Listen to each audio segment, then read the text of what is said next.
গোটা বাংলাদেশে একটি জুলুমের রাজত্ব কায়েম করেছিলেন, একটি লুটপাটের রাজত্ব কায়েম করেছিলেন, দেশটাকে জেলখানায় পরিণত করে দিয়েছিলেন। কথা কথায় বলতেন খেলা হবে।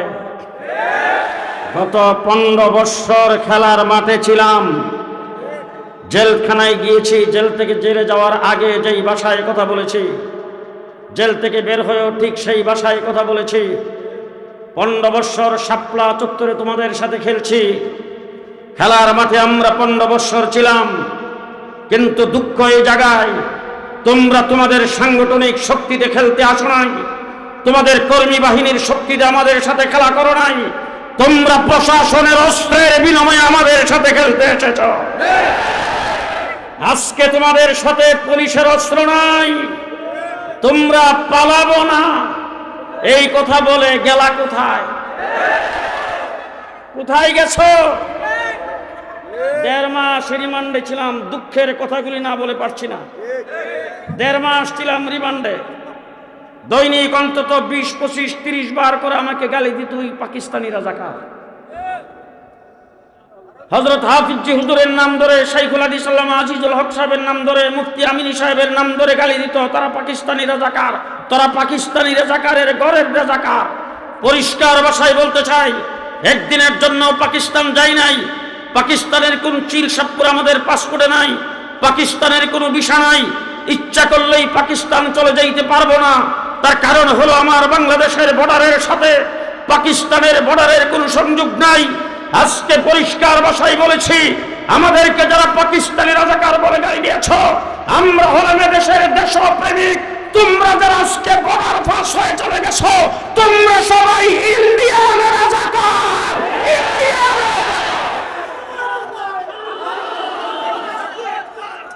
মনে রাখতে হবে, পাকিস্তানি রাজাকার যাদেরকে বলেছ, তাদের দ্বারা বাংলাদেশ হুমকির সম্মুখীন নয়।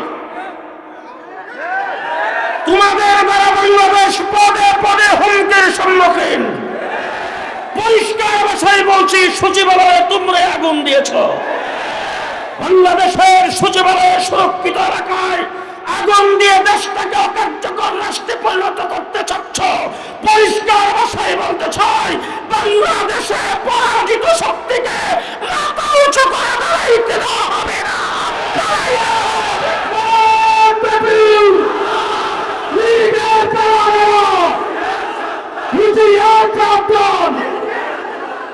এই দেশ আমার, এই মাটি আমার।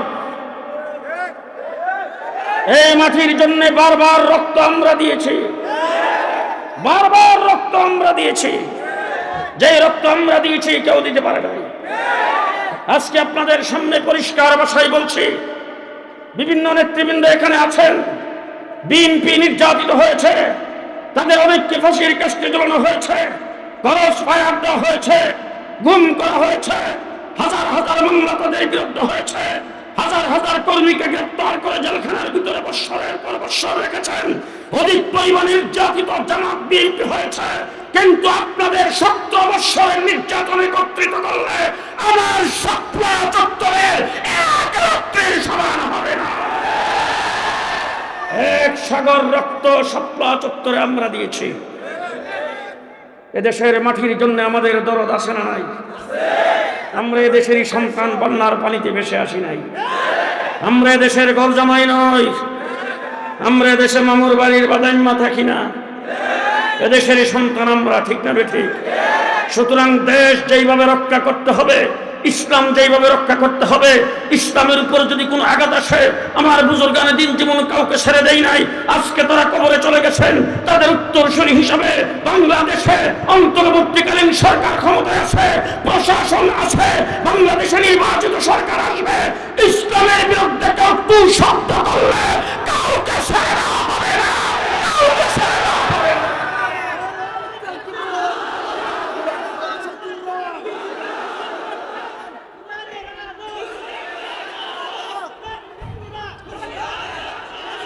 আমরা ইসলামকে রক্ষা করতে চাই, দেশের স্বাধীনতার সার্বভৌমত্ব রক্ষা করতে চাই। আমাদের বিশ্বাস, দেশ থাকলে ইসলাম থাকবে। আপনারা কথা ওই ডাইনিভাবে থাকে দেখবেন, কেউ যদি কথা না কয় মনে করবেন হে কাওয়া কাদেরের দলের লোক। আমাদের বিশ্বাস দেশের স্বাধীনতা থাকলে ইসলাম থাকবে, ইসলাম থাকলে স্বাধীনতা থাকবে। লড়াই করেছি আমরা দেশের জন্য। ইংরেজ এই দেশ দখল করে নিয়েছিল, 250 বছর এই দেশ থেকে ইসলামকে বিদায় করার জন্য চেষ্টা করেছে, কিন্তু ইতিহাস সাক্ষী ইংরেজের বিরুদ্ধে কোনো নেতা, কোনো লিডার, কোনো রাজনৈতিক দলের কোনো সভাপতি, সেক্রেটারি ইংরেজের বিরুদ্ধে বুক টান করে দাঁড়াতে পারে নাই, ইংরেজের বিরুদ্ধে একটা শব্দ উচ্চারণ করতে পারে নাই। ইংরেজের বিরুদ্ধে সর্বপ্রথম লড়াইয়ের ঘোষণা যদি দিয়ে থাকে একজন মৌলবী দিয়েছেন, তার নাম শাহ আব্দুল আজিজ মুহাদ্দিস দেহলভী রাহমাতুল্লাহ। 1802 খ্রিস্টাব্দে দিল্লির জামি মসজিদের মিম্বরে উঠে শাহ আব্দুল আজিজ মুহাদ্দিস দেহলভী বলছেন, ভারতবর্ষের মুসলমানেরা তোমরা পরাধীন হয়ে গেছো, দেশ থেকে দেশকে স্বাধীন করার জন্য ইংরেজের বিরুদ্ধে লড়াই করা প্রত্যেকটা মুসলমানের উপর ফরজ। এরপর থেকে 250 বছর লড়াই করেছি, 3.5 লক্ষ আলেম উলামায়ে কেরামকে জীবন দিতে হয়েছে এই দেশ স্বাধীন করার জন্য। এই দেশ স্বাধীন করার জন্য দেওবন্দ দারুল উলুম মাদ্রাসা যিনি প্রতিষ্ঠাতা কাসেম নানুতুবি রহমতুল্লাহ আলাইহি শামিলির ময়দানে 1857 খ্রিস্টাব্দে যুদ্ধ হয়েছে, যে যুদ্ধের প্রধান সেনাপতি ছিলেন হুজ্জাতুল ইসলাম কাসেম নানুতুবি রহমতুল্লাহ আলাইহি, হাফেজ জামিন শহীদ রহমতুল্লাহ আলাইহি সেখানে শাহাদাত বরণ করেছেন। তারপরে 10 বছরে একদিনে 14,000 আলেমকে ফাঁসির কাস্টে ঝুলানো হয়েছে। ঢাকার ভিক্টোরিয়া পার্কের এমন কোনো গাছ ছিল না যেই গাছের ডালায় আলেমদেরকে ফাঁসির কাস্টে ঝুলানো হয় নাই। আমার বন্ধুগণ, 10 বছর পর্যন্ত দেশের উলামায়ে কেরামকে ফাঁসি দিয়ে উলামায়ে কেরামকে শেষ করার জন্য চেষ্টা করেছেন। কাসেম নানুতুবি রহমতুল্লাহ আলাইহি সহ কয়েকজন যারা বেঁচে ছিলেন তারা পরামর্শক্রমে আনার গাছের নিচে একটা মাদ্রাসা প্রতিষ্ঠা করেছেন। সেই মাদ্রাসার নাম হলো দারুল উলুম দেওবন্দ। এই দেওবন্দ মাদ্রাসার সর্বপ্রথম ছাত্র যিনি আনার তলায় বসে আলিফ বা তাসা সবক নিয়েছিলেন তিনি হলেন শাইখুল আরবি ওয়াল আজম, শাইখুল আলম, শাইখুল হিন্দ মাহমুদুল হাসান দেওবন্দি রহমতুল্লাহ আলাইহি। আজকে আমার দেশের স্কুল কলেজে ইউনিভার্সিটিতে যারা লেখাপড়া করে তাদেরকে স্বাধীনতার ইতিহাস ভুলিয়ে দেওয়া হচ্ছে। আজকে একটা শ্রেণী 71 মুক্তিযুদ্ধের দোহাই দিয়ে আজকে আমার বাংলাদেশে যত অকারেণ ঘটেছে মুক্তিযুদ্ধের পক্ষ শক্তি বলে, মুক্তিযুদ্ধের চেতনা বলে, পরিষ্কার ভাষায় বলতে চাই মুক্তিযুদ্ধের ইতিহাস তোমরা ভুল ইতিহাস প্রমাণ করেছো, তোমরা ভুল ইতিহাস মানুষকে শিক্ষা দিয়েছো। দেশের স্বাধীনতার ইতিহাস যদি রচনা করতে চাও কাসেম নানুতুবি রহমতুল্লাহ আলাইহিকে বাদ দিয়ে এই দেশের স্বাধীনতার ইতিহাস রচনা হবে না। মাহমুদুল হাসান দেওবন্দির রেশমি রুমাল আন্দোলনকে বাদ দিয়ে এদেশের স্বাধীনতার ইতিহাস রচনা যদি কোনো ব্যক্তি করতে চায় সে গাদ্দার হবে, মুনাফিক হবে, দেশদ্রোহী হবে। মাহমুদুল হাসান দেওবন্দি রহমতুল্লাহ আলাইহি যদি রেশমি রুমাল আন্দোলন না করতেন, মালটার জেলখানার ভিতরে যদি 4 বছর বন্দিশালায় না থাকতেন, প্রত্যেক দিন উনাকে জেলখানার রুম থেকে বের করে নেওয়া হতো, লোহার শিক গরম করে তার পিঠে আর কোমরের মধ্যে লাগানো হতো। তিনি ইন্তেকালের পরে দেখা গেল পিঠের মধ্যে আর কোমরের মধ্যে গোশতও নাই, হাড্ডিও নাই, গোশতও নাই, চামড়াও নাই, শুধু হাড্ডি কালো হয়ে আছে। চিৎকার করে যারা গোসল করাইতে গেছিল তারা বের হয়ে আসছেন। হুসাইন আহমদ মাদানী বলেছেন আমার শেখকে প্রত্যেক দিন ইংরেজরা রুম থেকে বের করে নিয়ে যাইতেন আর লোহার শিক গরম করে তার পিঠে আর কোমরের মধ্যে লাগানো হতো। তিনি বেহুশ হয়ে যাইতেন। হুশ হওয়ার পরে ইংরেজ তাকে বলতেন ইংরেজের বিরুদ্ধে যে যুদ্ধের ঘোষণা দিয়েছ সেটা উদ্ধ করো। তিনি বলতেন তোদের নির্যাতনের ছুড়ে যদি আমি ইন্তেকাল করি মৃত্যুর মুখে যায় বলবো ইংরেজের বিরুদ্ধে যুদ্ধ করা ফরজ। সেই হুসাইন আহমদ মাদানী, তাই সুযোগ্য সাগরিদ হুসাইন আহমদ মাদানী, ইতিহাস আপনাদের জানা আছে। দেশের স্বাধীনতার জন্য লাহোরের কোর্টে ওনার বিরুদ্ধে কেস হয়েছে, সে লাহোরের কোর্টে ওনাকে হাজির করা হয়েছে। কোর্টের কাঠগড়ায় তিনি দাঁড়িয়েছেন। বিচারক তাকে জিজ্ঞেস করেছেন আপনার নাম হুসাইন আহমদ? বলে হ্যাঁ। আপনার বিরুদ্ধে অভিযোগ হলো আপনি নাকি ফতোয়া দিয়েছেন ইংরেজের মিলিটারিতে ভর্তি হওয়া মুসলমানদের জন্য হারাম। হুসাইন আহমদ মাদানী কাঠগড়ায় দাঁড়ায় থেকে বলতেছেন ফতোয়া আগেও দিয়েছি, এখনো দিচ্ছি, সামনেও দেব। ও কওমি মাদ্রাসার ছাত্ররা ভালো করে শুনে রেখো, হুজুরদেরকে সম্বোধন করার সেই সাহস আমার নাই। আমরা কারা খুব ভালো করে শুনে রাখতে হবে। হুসাইন আহমদ মাদানী যখন এই কথা বলছেন তখন মোহাম্মদ আলী জওহার লাফ দিয়ে ওনার পায়ে পড়ে বলছেন হজরত ये अदालत है, मुसलमान पर थोड़ा रहम कीजिए, थोड़ा नरमी से बात करे। হুজুর এইটা আদালত, এইখানে আপনি একটু নরম হয়ে কথা বলেন। হুসাইন আহমদ মাদানী মোহাম্মদ আলী জওহারকে ধাক্কা দিয়ে সরাই দিয়ে বলছেন, হে মোহাম্মদ আলী জওহার, আজকে ইংরেজের কাঠগড়ায় দাঁড়ায়া যদি তার বিচারকের ভয়ে যদি আমি এই জায়গায় ফতোয়া পরিবর্তন করি, ব্যতিক্রম ধর্মী কোনো কথা বলি, হাসরের ময়দানে আল্লাহর দরবারে দাঁড়ানো যাবে না। মুহাম্মদুর রাসূলুল্লাহ সাল্লাল্লাহু আলাইহি সাল্লামের দান শহীদ করা দ্বীনের পরিবর্তন হবে। এই কথা যখন জোর গলায় বলছেন, বিচারকের আসন থেকে ডাক দিয়ে বলছেন, মাওলানা সাহেব, আপনি কোন জায়গায় দাঁড়ায় কথা বলছেন, আপনি কি টের পান? হুসাইন আহমদ মাদানীর হাতুলির নিচে ছিল কাফনের কাপড়। কাফনের কাপড় টান্দা বের করে বিচারকের দিকে উত্তোলন করে বলছেন, এই ইংরেজের চালা বিচারক, ভালো করে দেখে রাখ, আমি তোর আদালতে কাফনের কাপড় নিয়ে দাঁড়িয়েছি। এই লাহোরের কোনো ব্যক্তির 5টি পয়সা খরচ হবে না হুসাইন আহমদকে দাফন করার জন্য। তোর হাতে কলম, তোর হাতে আইন, তোর হাতে সবকিছু। তুই আমাকে ফাঁসির আদেশ দিতে পারস, শুলিতে চড়াইবার আদেশ দিতে পারস, যাবজ্জীবন কারাদণ্ড দিতে পারস। ফাঁসির মঞ্চে যায় হুসাইন আহমদ মাদানী বলবে, ইংরেজের মিলিটারিতে ভর্তি হওয়া হারাম, ইংরেজের বিরুদ্ধে যুদ্ধ করা ফরজ। করাচিতে 144 ধারা জারি হয়েছে। চতুর্দিক থেকে লক্ষ লক্ষ মানুষ একত্রিত হয়েছে। হুসাইন আহমদ মাদানী বক্তব্য রাখবেন। ইংরেজ সেখানে 144 ধারা জারি করেছেন, এই মাহফিল চলবে না, এই সমাবেশ করতে দেওয়া হবে না। ঘোষণা করছেন, আজকের সমাবেশ যদি কেউ করতে চায়, সমাবেশের যিনি সভাপতিত্ব করবেন, যিনি সমাবেশ পরিচালনা করবেন, দেখা মাত্রই তাকে গুলি করা হবে। হুসাইন আহমদ মাদানী লোকজনকে ফাঁক করে লাফ দিয়ে স্টেজে উঠছেন। ওইটার সামনে দাঁড়ায়া সদ্রিয়ার বুতাম খুলে দিয়ে, কুটের বুতাম খুলে দিয়ে বুক টান করে দাঁড়ায় বলছেন, আজকের এই সমাবেশের আমি পরিচালক, আমি সভাপতি। ওলামায়ে কেরাম জানেন, চতুর্দিক থেকে গুলি ছুটতে শুরু করেছেন, একটা গুলি ওনার গায়ে লাগে না। আজকে কোর্টের নাম দিয়েছে মুজিব কোর্ট।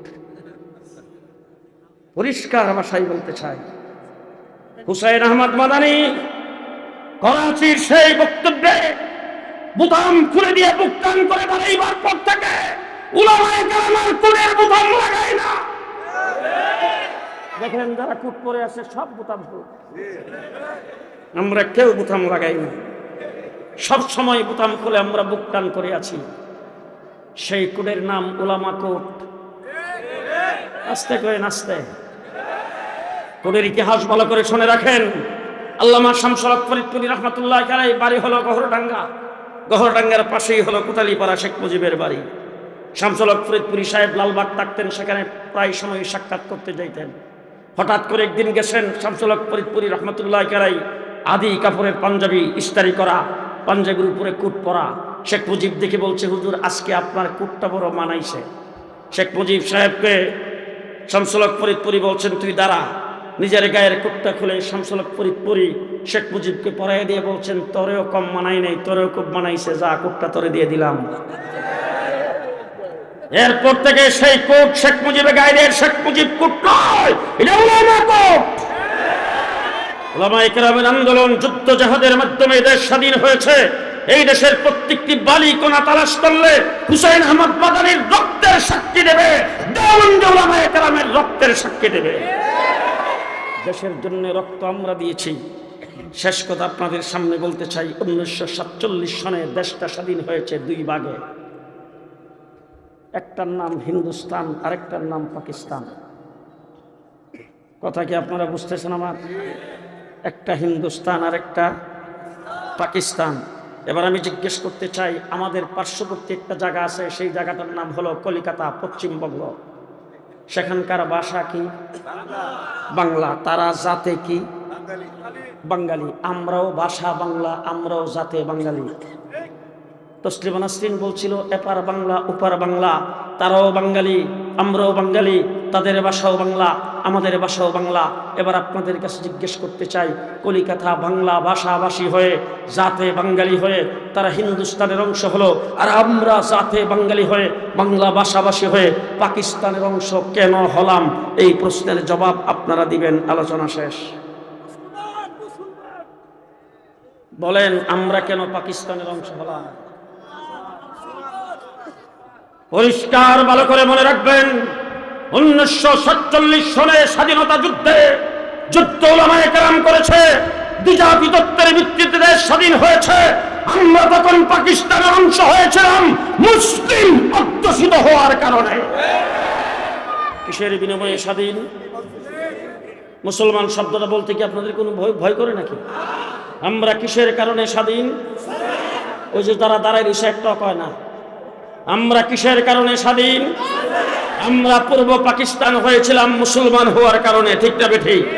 এবার পশ্চিম পাকিস্তানিরা যখন আমাদের অধিকারের উপর হস্তক্ষেপ করেছে, আমাদেরকে জুলুম অত্যাচার করেছে, তারা যখন আমাদের উপর নিপীড়ন চালাইছে, 7.5 কোটি বাঙালি অস্ত্র ধরে আমরা একত্রে মুক্তিযুদ্ধ করে 9 মাসে দেশ স্বাধীন করেছি।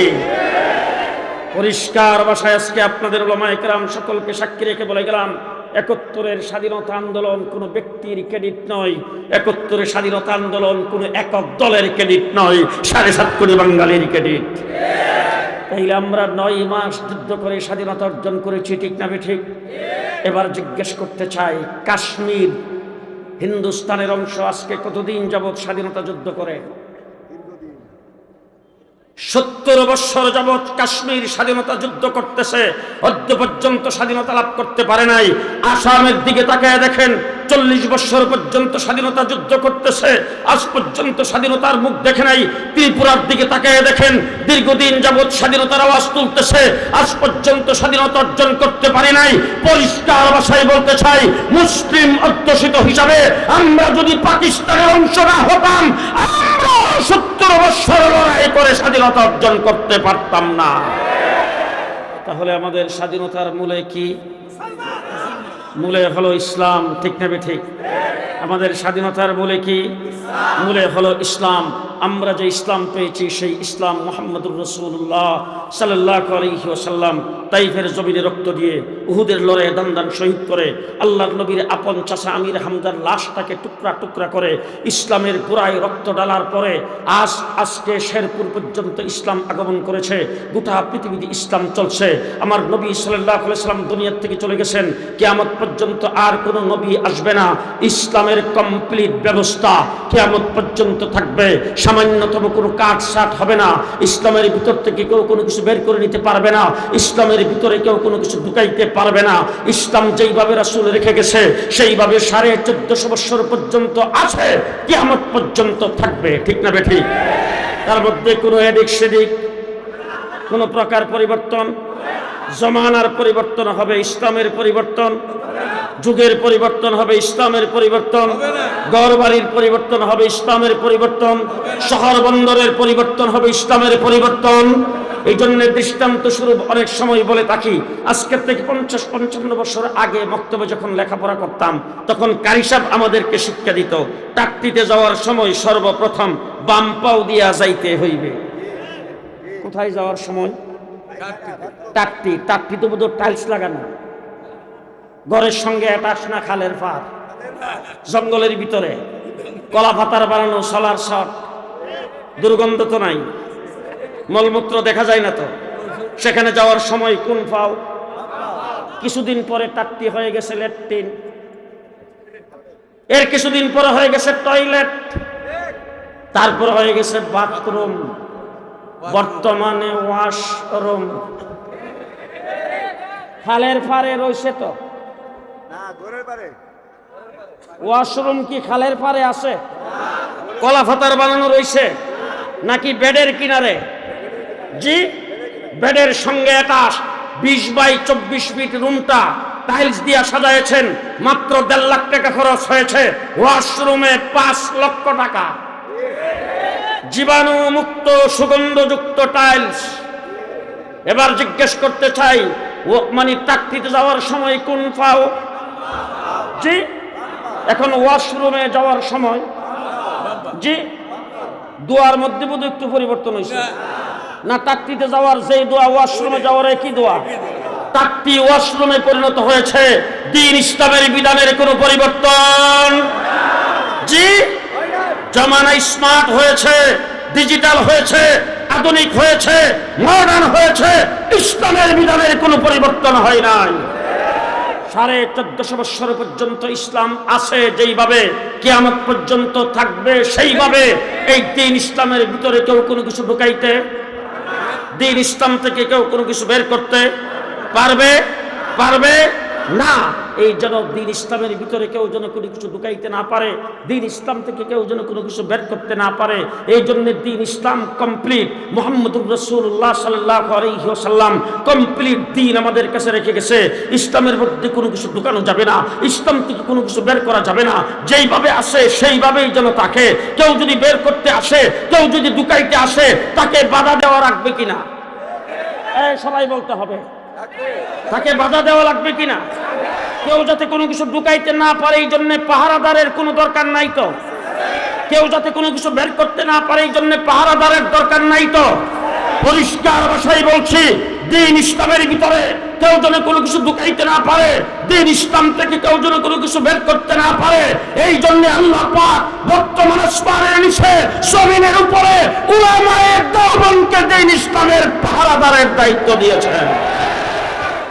আমরা দ্বীন ইসলামের পাহারাদার। আপনাদের তেরা বাজারে কি পাহারাদার আছে? জি। এখন পাহারাদার যদি দেখে সুর আইসে, ফ্যান শুট টাই পরা, ফ্যান শুট টাই পরা দেখলে কি ছেড়ে দিবে? জি। ঠিক আছে, বাদ দিলাম। আইসে মাথায় পাগড়ি, মুখে লম্বা দাড়ি, চেহারা খুব সুন্দর, গায়ে লম্বা জামা। জি জি, খুব ভালো করে মনে রাখেন, মির্জা গোলাম কাদিয়ানী আসছে, মাথায় পাগড়ি, চেহারা সুন্দর, গায়ে লম্বা জামা, মুখে লম্বা দাড়ি। উলামায়ে দেওবন্দ বলছেন চুর আর ডাকাত। একজন ব্যক্তি আসছে, সাহাবায়ে কেরামের সমালোচনা করেছেন, নবীদের সমালোচনা করেছেন, সেন সুট টাই পরা। উলামায়ে দেওবন্দ বলছেন চুর আর ডাকাত। মৌলানা ইলিয়াস রহমাতুল্লাহ আলাইহির বংশে জন্মগ্রহণ করে মৌলানা সাদ সাহেব আসছে, নবীদের সমালোচনা করে, কোরআনের শরীয়তের বাহিরে কথা বলে। উলামায়ে দেওবন্দ বলছেন চোর আর ডাকাত। ঠিক না বেঠিক? আমরা দ্বীন ইসলামের পাহারাদার, আমরা দ্বীন ইসলামের ইসলামী শরীয়তে নতুন কেউ কোনো কিছু ঢুকাইতে চাইলে পাহারাদারি করা লাগবে কিনা? কেউ যদি কোনো কিছু বের করতে চায় পাহারাদারি করা লাগবে কিনা? মুহাম্মদুর রাসূলুল্লাহ সাল্লাল্লাহু আলাইহি ওয়াসাল্লামের ইসলামী শরীয়ত আমাদেরকে শিক্ষা দিয়েছেন, যত নবী আল্লাহ দুনিয়াতে প্রেরণ করেছেন সমস্ত নবী বেগুনাহ মাসুম। এই বলতে হবে সবাই, সকল নবী বেগুনাহ, কোন গুনাহগারকে আল্লাহ নবী বানাই নাই। গুনাহগার নবুতি মঞ্চে বসতে পারে না। ঠিক না ঠিক? সমস্ত নবী বেগুনাহ মাসুম। মাওলানা সাদ সাহেব বলছেন, হযরতে মূসা আলাইহিস সালাম দাওয়াতের কাজ বাদ দিয়ে তৌরাত কিতাব গ্রহণ করার জন্য আল্লাহর ডাকে তিনি তুর পাহাড়ের নিকটে চলে গেছেন। এটা তিনি ভুল করেছেন। একটু ডাইনে বামে দেখতে হবে, নাউজুবিল্লাহ যে না কইছে হেরে দিও কইবেন। ভালো করে বুঝেন, মুহাম্মদুর রাসূলুল্লাহ সাল্লাল্লাহু আলাইহি ওয়াসাল্লাম সম্পর্কে বলেছেন, আল্লাহর নবী যতগুলি বিয়ে করেছেন সকল বিয়াতে তিনি খেজুর দিয়ে উলিমা করেছেন। হযরত জৈনব রাদিয়াল্লাহু তাআলা আনহুকে বিয়ে করেছেন, তিনি তখন উলিমা করেছেন গোশত আর রুটি দিয়া, তিনি ক্ষমার যোগ্য ভুল করেছেন। নাউজুবিল্লাহ জোরে কারণ আমি জিজ্ঞেস করতে চাই, এই হুজুরের মোবাইল আছে না? আছে। মোবাইল আছে? আছে। ও না, আপনারটা শুন।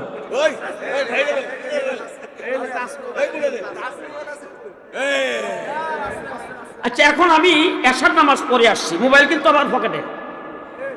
মোবাইল কই? আমার পকেটে। দেওবন্দ দারুল উলুম মাদ্রাসার বর্তমান যিনি মুহতামিম, উনার সাথে জামালপুর আসছে হেলিকপ্টারে। হেলিকপ্টারে উঠে উনি মোবাইল দেখে কোরআন তেলাওয়াত করতেছেন। হেলিকপ্টার থেকে নামার পরে নামাজ পড়লাম, ওনার পকেটে মোবাইলতে উনি নামাজ পড়েছেন। মৌলানা সাদ সাহেব বলছেন, ক্যামেরাওয়ালা মোবাইল পকেটে রেখে নামাজ পড়লে নামাজ হবে না।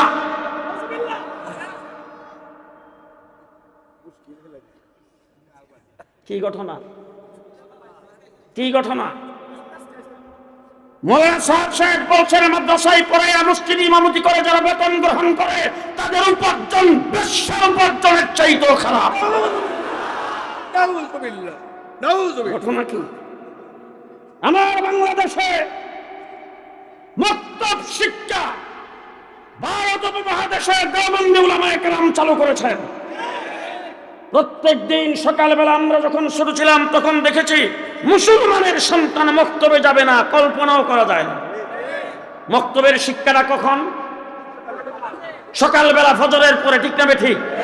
মক্তব শিক্ষা কোরআন শিক্ষার থেকে মানুষকে দূরে সরাইবার জন্য ইসলাম বিরোধীরা সর্বপ্রথম আঘাত করেছে সকালবেলা কিন্ডারগার্টেন খুলে যখন এই দেশে মক্তব শিক্ষাকে শেষ করতে চেয়েছে, আলহামদুলিল্লাহ সুম্মা আলহামদুলিল্লাহ আমাদের উলামায়ে কেরাম পদক্ষেপ নিয়েছেন, মক্তবের সাথে কিন্ডারগার্টেন লাগাই দিয়েছেন। দেখলো এই কাজে তারা বাস্তবায়ন হতে পারে নাই। মৌলানা সাদ সাহেবকে দিয়া ফতোয়া দিয়েছেন বড় সুন্দর, কোরআন শরীফ না বুঝা পড়লে কোনো লাভ নাই, ওয়াজিব তরকের গুনাহ। এবার আমি জিজ্ঞেস করতে চাই, তেরাবাজার মাদ্রাসায় কোরআন শরীফের খতম করাইবার জন্য কেউ আসে না তো? আমার মাদ্রাসায় অনেকে আসে, আইসা বলে হুজুর আমার বাপ মারা গেছে, আমার মা মারা গেছে, হুজুর আমার ওয়াইফ মারা গেছে, হুজুর 1 খতম 2 খতম কোরআন শরীফ পড়াইতে আসছি, হুজুর মাদ্রাসার জন্য নেন 5,000 টাকা, নেন 10,000 টাকা। তখন আমি হেফজখানার হাফেজ সাহেবকে ডাক দিই। তো হেফজখানার হাফেজ সাহেবকে ডাকিয়াই না কত কিছুদিন আগে একজন আইসা বলতেছে হুজুর 2 খতম কোরআন শরীফ পড়াইতে চাই। হেফজখানার হাফেজ সাহেবকে ডাক দিয়ে জিজ্ঞেস করলাম, হাফেজ সাহেব 2 খতম কোরআন শরীফ পড়াইতে আসছে। হাফেজ সাহেবকে, হুজুর এখন তো 9টা বাজে গেছে, ছাত্রদের ছুটি হয়ে গেছে, তবে বেশিক্ষণ লাগবে না হুজুর, 2 খতম কোরআন শরীফ পড়তে আধা ঘন্টা টাইম লাগবে, কারণ বাচ্চাদের মধ্যে পারা বাক করে দেবো, যাদের যেই পারা মুখস্থ আছে, বাস আধা ঘন্টার ভিতরে কোরআন শরীফ খতম শেষ হয়ে গেল। হাফিজ সাহেব আমাকে খবর দিলেন, যাইয়া দোয়া করে দিলাম। এবার হাফিজ সাহেবকে দিয়া যে কোরআন শরীফ খতম করাইলাম, যেই সমস্ত বাচ্চাদের দিয়া কোরআন খতম করাইছি, তার বাবার নাজাতের জন্য এই বাচ্চাদের ফেডের মধ্যে যদি 100টা বোম মারি, বিসমিল্লাহর অর্থ বিসমিল্লাহর অর্থ বাইরিব, তাহলে তাদের দিয়ে যে কোরআন শরীফ খতম করাইলাম কোন নিয়তে? মৌলানা সাদ সাহেব বলেন না বুঝা পড়লে ওয়াজিব তরকের গুনাহ। 2 নম্বর কথা বলতে চাই, উলামায়ে কেরাম এখানে আছে, কোরআন শরীফের ভিতরে সর্বপ্রথম সূরা বাকারা আলিফ লাম মিম আছে না নাই? আছে না নাই? হ্যাঁ মিম তোয়া সিন মিম, হ্যাঁ আলিফ লাম মিম সিন আছে না নাই? তাইলে এই অক্ষরগুলি আছে না কোরআন শরীফে? তাহলে এই অক্ষরগুলির তাফসীর আমি যত কিতাবে পড়েছি সমস্ত কিতাবের মধ্যে লেখা আছে আল্লাহু আলাম বিমুরাদিহি বিযালিকা। তাইলে এই কথাটা সব জায়গায় লেখা আছে, অর্থাৎ এটার অর্থ, এটার মুরাদ, এটার ব্যাখ্যা বিশ্লেষণ কে জানে? আরো জোরে। তাইলে রাসূলুল্লাহ সাল্লাল্লাহু আলাইহি সাল্লামের হাদিস ভুল হইলেই হুজুরে বলবে, হুজুর আকরাম সাল্লাল্লাহু আলাইহি সাল্লাম বলছেন 1 অক্ষরে 10টা নেক। এখন উম্মত আবার এটা 10টা নেকের মধ্যে ভুল করে কিনা, যে আলিফ লাম মিম একসাথে লেখা, একসাথে টান দিয়ে পড়া হবে, তারা আবার 3টে অক্ষর একসাথে হওয়ার কারণে তারা 3টারে মিলায় একটা মনে করে কিনা। এই জন্য রাসূল আলাদা আলাদাভাবে বলেছেন আলিফ হারফুন, লাম হারফুন, মিম হারফুন, যারা 3টা অক্ষর পড়বা 3 অক্ষরে 30টা নেক পাইবা, যেটার অর্থ আল্লাহ ছাড়া কেউ জানে না। রাসূল বলেন সেটাতেও 10টা করে নেক। মৌলানা সাদ বলছে কোন নেক নাই, ওয়াজিব তরকের গুনাহ। এবার জিজ্ঞেস করতে চাই, মৌলানা সাদ সাহেবের সাথে কি আমাদের কোনো ব্যক্তিগত গন্ডগোল, কোনো জাতি দ্বন্দ্ব? সাদ সাহেব কি আমাদের বোন জামাই, বাগনি জামাই, বাতি জামাই? তার সঙ্গে কি আমাদের ব্যক্তিগত কোনো সম্পত্তি নিয়ে গন্ডগোল আছে? সম্পত্তি নিয়ে কোনো গন্ডগোল নাই। পরিষ্কার ভাষায় বলতে চাই, মৌলানা সাদ সাহেব আজকে ভারতে বসে পরাজিত শক্তি, বাংলাদেশ থেকে যারা পরাজয় বরণ করে ভারতের কলিজায় বসেছেন, তাদের পক্ষ হয়ে রয়্যাল এজেন্ট হিসাবে সাদিয়ানি গ্রুপ 2013 সালে শাপলা চত্বরে রাতের অন্ধকারে তাহাজ্জুদরত, জিকিররত শাপলা চত্বরের আলেম ওলামায়ে কেরামের উপরে আওয়ামী দুঃশাসনের বাহিনী যেইভাবে ঝাঁপিয়ে পড়েছিল, ঠিক একই কায়দায় গত 17 তারিখে সাদিয়ানি বাহিনী টঙ্গীর মাঠে ঝাঁপিয়ে পড়েছে। সুতরাং তাদের মধ্যে, সাদিয়ানি বাহিনীর মধ্যে আর সেই পরাজিত শক্তির মধ্যে কোনো পার্থক্য নাই। আজকে যত কাজকর্ম তারা করতেছে সব পরাজিত শক্তির প্রয়োজনাই করতেছে, ঠিক কিনা বলেন? আমাদের দাবি থাকবে, যারা টঙ্গীর মাঠে বড় বড় আল্লাহর ওলিরা সেখানে পদার্পণ করেছেন, ঠিক কিনা বলেন? বড় বড় আল্লাহর ওলি সেই জায়গায় আসছেন কিনা? বড় বড় বুজুর্গরা সেখানে আসছেন কিনা?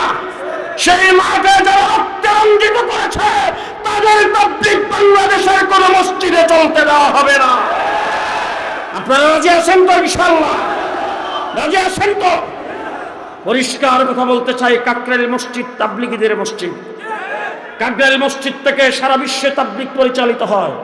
তোমরা যেই পরিচয় দিয়েছ, সন্ত্রাসের পরিচয় দিয়েছ, সন্ত্রাসীদের হাতে এই কাকরাইল মসজিদ নিরাপদ নয়। সুতরাং এই মসজিদে তোমাদের আর ঢোকার মতো কোনো চান্স নাই। 2 নম্বর শেষ কথা বলতে চাই, ভালো করে মনে রাখেন, টঙ্গী ইজতেমার মাঠ, এখানে তাবলীগের বিশ্ব ইজতেমা হয়, গোটা পৃথিবীর লোকজন এখানে অংশগ্রহণ করে। সে ইজতেমার মাঠে উলামায়ে কেরামের দ্বারা নিয়ন্ত্রিত, মজলিসে শুরার দ্বারা পরিচালিত যেই তাবলীগ চলে, সিরারি ইজতেমা হবে, সাদিয়ানি বাহিনীর কোনো ইজতেমা মাঠে হবে না। আপনারা রাজি আছেন তো? ইনশাআল্লাহ রাজি আছেন তো? ইনশাআল্লাহ।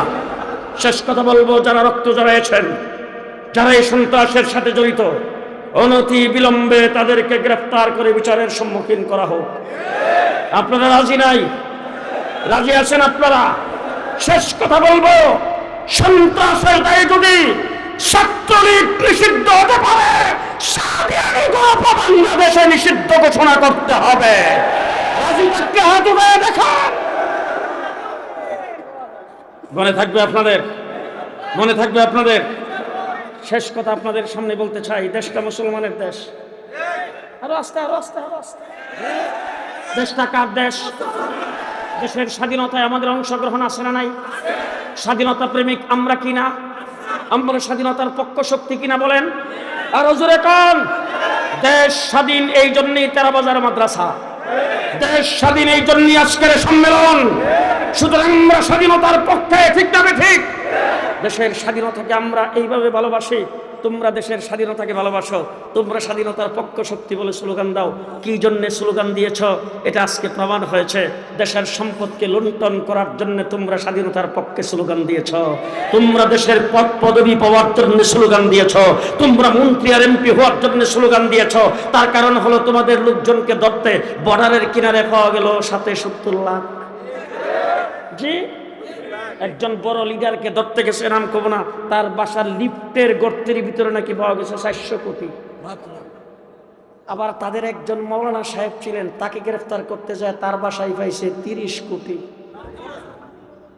হাহা, দেশটাকে লুণ্ঠন করেছ, তলাবিহীন জুড়িতে পরিণত করেছ বাংলাদেশ। আজকে অন্তর্বর্তীকালীন সরকারকে অকার্যকর করার জন্য সচিবালয়ে আগুন জ্বালাইছ। পরিষ্কার অন্তর্বর্তীকালীন সরকারকে বলতে চাই, আরো শক্ত হইতে হবে। পরাজিত শক্তি মাটির নিচ থাকলে তাকেও সেখান থেকে ধরে আনতে হবে। ভারতকে বলবো কথাবার্তা বলতে সাবধান। 16ই ডিসেম্বর মোদী সাহেব বলেছেন হিন্দুস্তানের বিজয়। মিস্টার মোদী সাহেব, বাংলাদেশ নিয়ে কথা বলার আগে একটু আফগানিস্তানের দিকে তাকাইবেন। বিশ্বের সবচাইতে বড় পরাশক্তি আমেরিকাকে প্যাম্পাস পরায় ছেড়ে দিয়েছেন। আপনারও দুটি সামলায় রাখেন। পরিষ্কার বলবো, দুটি সামলান। বাংলাদেশ নিয়ে চোখ তুলে তাকাবেন, আপনাকে প্যাম্পাস পরায় ছেড়ে দেওয়া হবে। দেশ আমার, এ মাটি আমার। আপনার রাষ্ট্র অনেক বড়, আপনার পেটের ভিতরে আমরা। আপনার দেশের জনসংখ্যা বেশি, আপনার দেশের সৈন্য সামন্ত বেশি, আপনার অস্ত্র বেশি, শক্তি বেশি, সেইটা দেখার টাইম আমাদের নাই। তার কারণ হলো আমরা বদরের 313 জনের উত্তরসূরি, আমরা উহুদের 750 উত্তরসূরি, আমরা মুসলমানদের উত্তরসূরি। সুতরাং ওইটা দেখার টাইম আমাদের নাই। তোমার শক্তি বেশি না কম? হিন্দু ভাইদেরকে বলবো, বাংলাদেশে সহাবস্থান করছেন, আমার আদালত পাড়ায় চট্টগ্রামে একজনকে জবাই করে হত্যা করেছেন। যদি আমরা সহিংস হতাম, আমাদের মধ্যে যদি সাম্প্রদায়িক সম্প্রীতি না থাকতো, পরিষ্কার ভাষায় আল্লাহর উপরে ভরসা করে বলছি, 1 ঘন্টার ভিতরে বাংলাদেশে একটা হিন্দুও থাকতে পারত না। কিন্তু আমরা আপনাদেরকে নিয়ে সহাবস্থানে আছি, নাগরিক সুবিধা আপনারা পাবেন, আপনারা দেশে পূজা করবেন, নির্দ্বিধায় করবেন, আপনাদের দিকে চোখ তুলে তাকাতে কাউকে দেব না। দেশ যখন স্বাধীন হয়েছে, আমরা আপনাদের মন্দির, আপনাদের স্থাপনা পাহারা দিয়েছি, কওমি মাদ্রাসার ছাত্ররা পাহারা দিয়েছে। সুতরাং আপনারা দেশে থাকবেন, আপনারা দেশে থাকবেন স্বাধীনতা প্রেমিক হয়ে, সার্বভৌমত্বের প্রেমিক হয়ে, মুসলমানদের সাথে সহাবস্থান করে থাকবেন। তবে ইসকনের ফাঁদে যদি পাবেন, আওয়ামী দূষকদের ফাঁদে যদি পাবেন, একজনকেও সরে দেওয়া হবে না।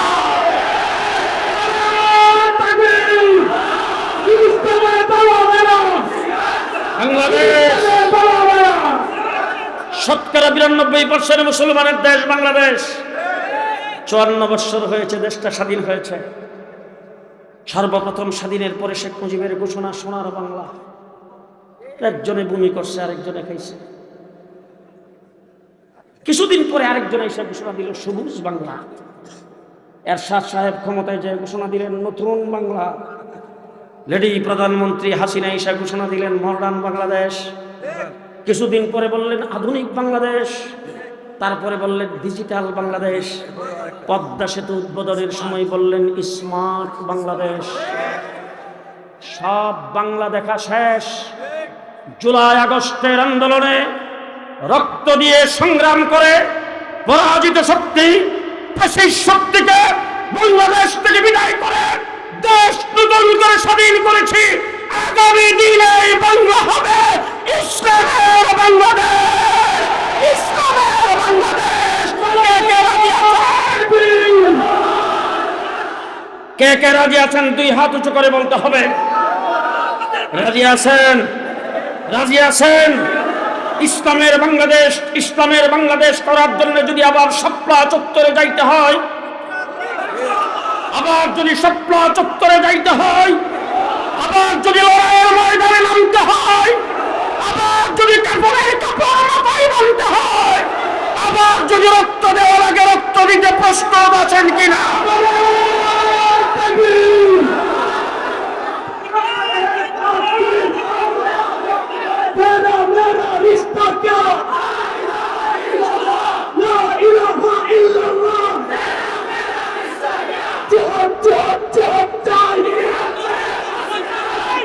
সুতরাং আমার দেশের মুসলমান ভরসা কার উপর? আরো আসতে সকল ক্ষমতার উৎসকে আঙ্গুল উঁচা করে বলতে হবে, সকল ক্ষমতার উৎসকে। সুতরাং বাংলাদেশে সকল ক্ষমতার উৎস জনগণের স্লোগান আর হবে না। সকল ক্ষমতার উৎস একমাত্র আল্লাহ। সংবিধানের প্রথমে আল্লাহর উপর আস্থা বিশ্বাস কায়েম করতে হবে।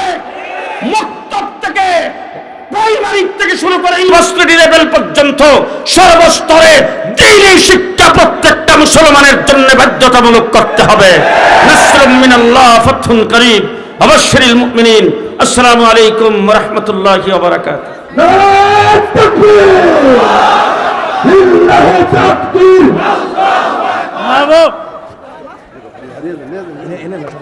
মাইক দাও, মাইক দাও, মাইক দাও।